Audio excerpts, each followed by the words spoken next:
So here's the thing. If you're over 60 and you've been paying attention to your health, you've probably heard the basics. Cut the salt, drink more water, watch the numbers. And that's all good advice. I'm not here to argue with it. But after 25 years as a cardiologist, having treated over 15,000 heart patients, I've noticed something. A lot of the people who come to see me about their heart are also dealing with kidney concerns, and they're surprised when I bring up vegetables. Vegetables? For kidneys? Yeah, specific ones. Not all vegetables are created equal when it comes to kidney function. Some can actually be a bit much. Others, they're exactly what your kidneys have been hoping for. And that's what we're going to talk about today. 5 vegetables that your kidneys might really appreciate. Easy to find, nothing fancy. Just good, honest food that happens to be backed by real science. By the way, I should mention right up front, if you're on any medications or you have a specific kidney condition, please keep working with your doctor. What I'm sharing today is meant to complement your care, not replace it. All right, let's get into it. Before we count down the vegetables, I want to share something I found genuinely surprising when I first learned it. Your kidneys and your heart? They're practically best friends. I mean, I knew they were connected. I'm a cardiologist. But the degree to which they depend on each other really hit me about 15 years into my practice. One day, I was looking at a patient's labs. Her heart was doing fine. Blood pressure managed. Cholesterol under control. But her kidney function had quietly started to drift. And I thought, wait, we've been so focused on the heart. What about those 2 organs working overtime in the background? Here's what I discovered. When your kidneys have to work harder to filter out excess sodium, potassium, or phosphorus, they get tired. And tired kidneys send stress signals to your cardiovascular system. Blood pressure creeps up. Fluid balance gets off. The heart has to compensate. It's a partnership. When one struggles, the other feels it. So when I talk about vegetables that benefit kidney function, I'm also talking about taking care of your heart. They're connected, deeply connected. The 5 vegetables we're about to explore, they're low in the stuff that can burden your kidneys and high in the stuff that protects them. Antioxidants, fiber, the right vitamins. Let me tell you about them. Number 5 on our list is something you've probably walked past in the grocery store 100 times. Green beans. I know, not exactly exciting, but stay with me. Green beans are what I call a quiet helper. They don't make headlines, they don't have a marketing campaign, but nutritionally, they're doing a lot of good work. Here's what makes them special for your kidneys. They're naturally low in potassium, low in phosphorus, low in sodium. Those are the 3 things that can build up in your blood when kidney function changes, and green beans just don't add to that burden. Half a cup of cooked green beans, about 90 milligrams of potassium, 18 of phosphorus, 3 of sodium. That's remarkably gentle. But here's the part I find more interesting. Green beans aren't just avoiding harm, they're actively helping. They've got vitamin C, which helps calm inflammation, vitamin K, which benefits your bones, folate, which helps repair cells, and fiber, which keeps digestion moving and helps stabilize blood sugar. Less blood sugar spiking means less stress on your kidneys over time. I had a patient once, let's call her Dorothy, 71 years old. She came in feeling bloated and tired most afternoons. Her labs showed early changes in kidney function. We looked at her diet together. Lots of processed foods, not much in the vegetable department. I suggested one straightforward change. Add a serving of steamed green beans to dinner a few times a week. 3 weeks later, she told me the bloating had eased up. Her energy was a little better, and she actually liked them. Nothing dramatic, just a quiet improvement. If chewing is tough, steam them soft. Toss them with a little olive oil and some herbs. Keep it uncomplicated. Frozen green beans work great too, by the way. Just rinse them and warm them up. Skip the salt. Green beans. Humble. Helpful. A good place to start. Number 4 is cabbage. And I have to admit, I wasn't a cabbage fan for most of my life. It seemed kind of bland. The vegetable you tolerate at a potluck. But then I started reading the research, and now I genuinely respect it. Cabbage is one of those cruciferous vegetables, same family as broccoli and cauliflower, and it has some serious anti-inflammatory properties. Let me walk you through what's happening. Cabbage contains compounds called sulforaphane and indoles. Don't worry about the names. What matters is what they do. They help reduce oxidative stress. That's the kind of internal wear and tear that slowly damages tissues, including kidney tissue. Over time, oxidative stress can lead to scarring in the kidneys, fibrosis. Not good. These compounds in cabbage help block some of that damage. And here's the thing about cabbage, it's incredibly kidney-friendly on the numbers, too. Half a cup of cooked cabbage has about 60 milligrams of potassium, 9 of phosphorus, 6 of sodium. That's among the lowest you'll find in any vegetable. So you're getting protective compounds without adding any of the minerals that can build up when kidney function slows. Cabbage also gives you vitamin K for bone health, vitamin C for your immune system, and a good amount of fiber. I remember a conversation I had with a gentleman named Walter, 82, sharp as a tack. He'd been told to cut back on potatoes because of potassium concerns. He was frustrated. "What am I supposed to eat instead?" I said, "Have you tried cabbage? You can make it into a kind of slaw, stir-fry it with garlic, add it to soups." He looked at me like I'd suggested eating cardboard. But a month later, he came back and said, "You know what, Doc? The cabbage isn't bad. My wife makes it with a little vinegar, and it's actually pretty good." Small victories. Red cabbage, by the way, has extra antioxidants. Those purple compounds are doing good things. But green works too.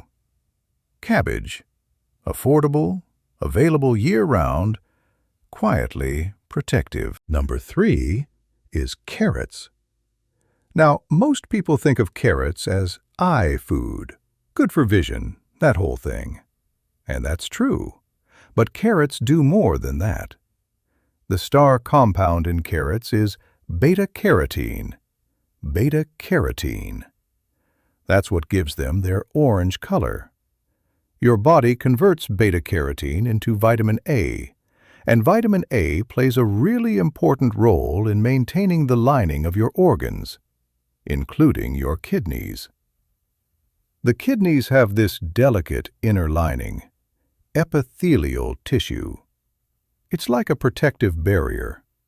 When that barrier gets damaged, inflammation and scarring can follow. Vitamin A helps maintain that barrier, keeps it healthy. Carrots also provide vitamin C, another antioxidant that helps neutralize free radicals.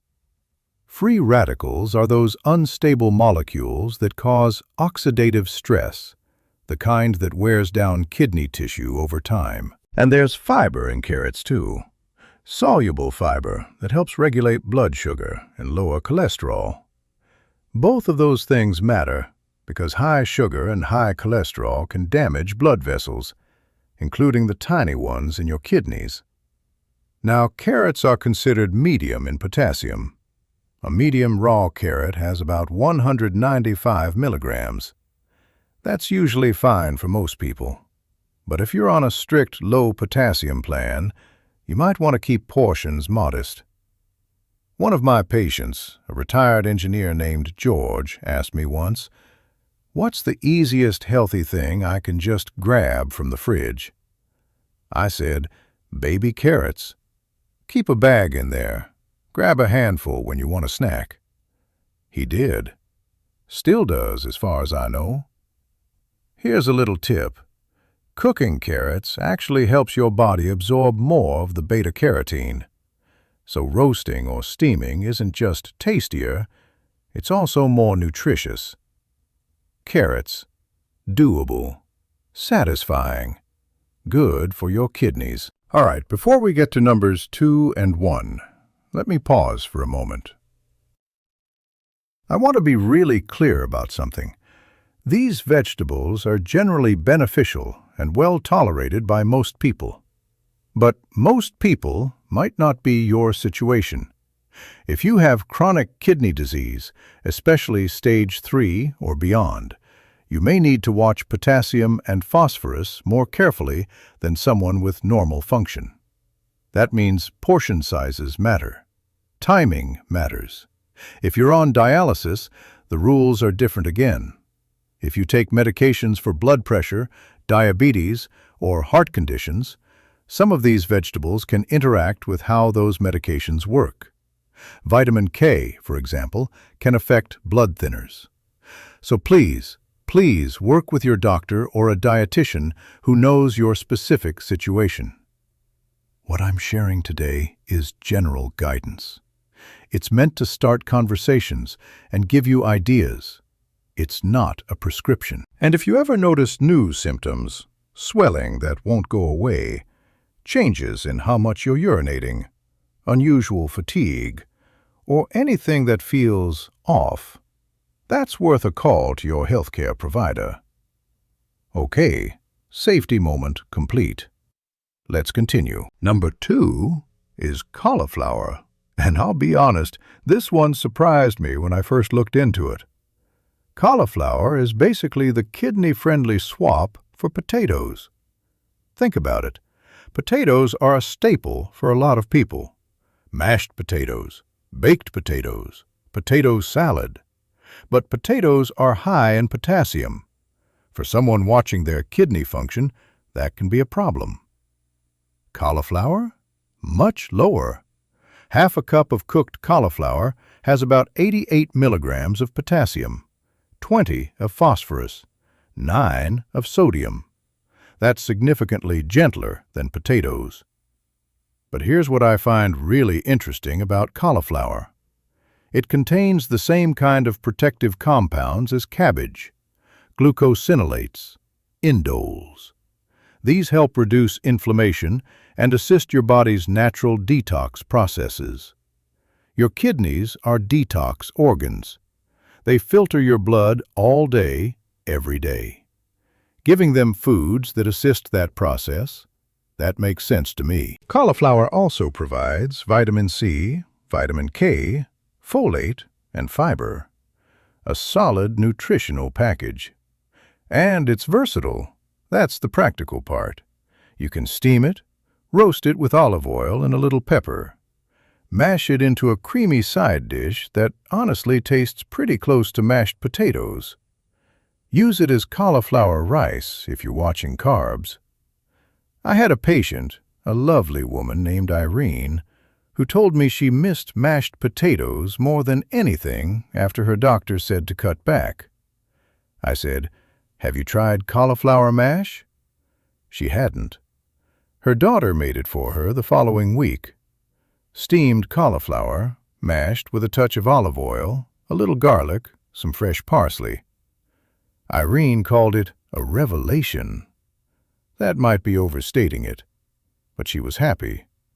Sometimes the swap that feels like a sacrifice turns out to be just different. Not worse, just different. Cauliflower, a potato alternative that your kidneys can appreciate. And number 1 is broccoli. If you saw this coming, you're not wrong. Broccoli has earned its reputation. It's another cruciferous vegetable, which means it shares some of those anti-inflammatory benefits with cabbage and cauliflower. But broccoli goes a little further.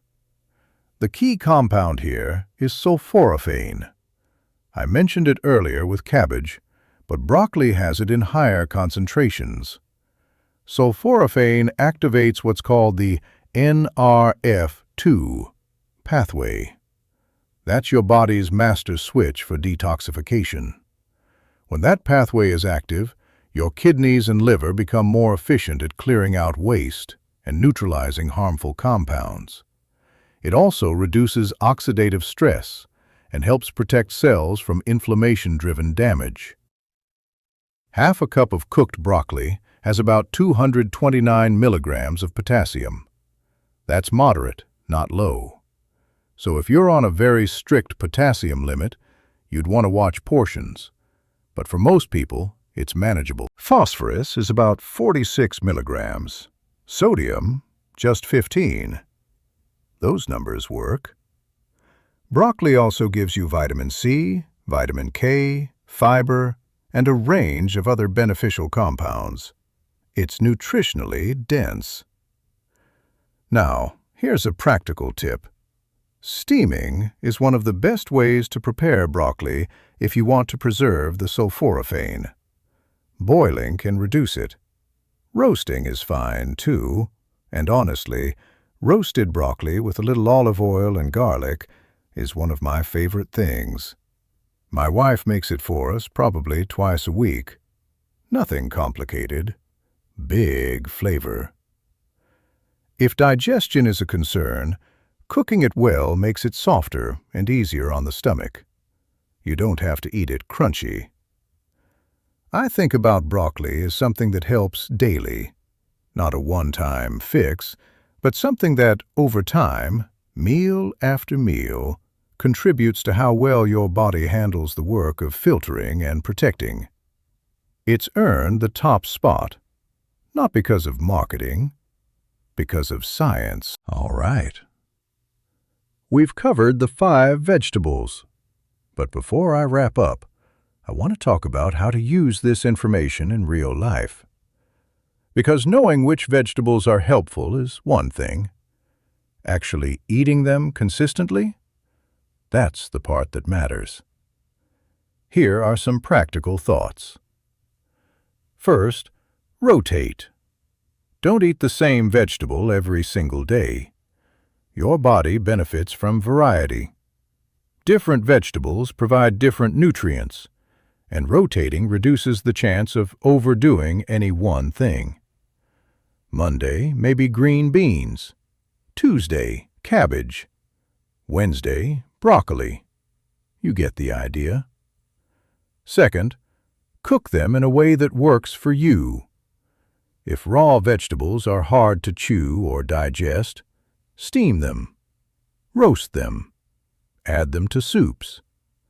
The goal is getting them into your body, not winning a crunch contest. Third, watch your portions if you're on a restricted diet.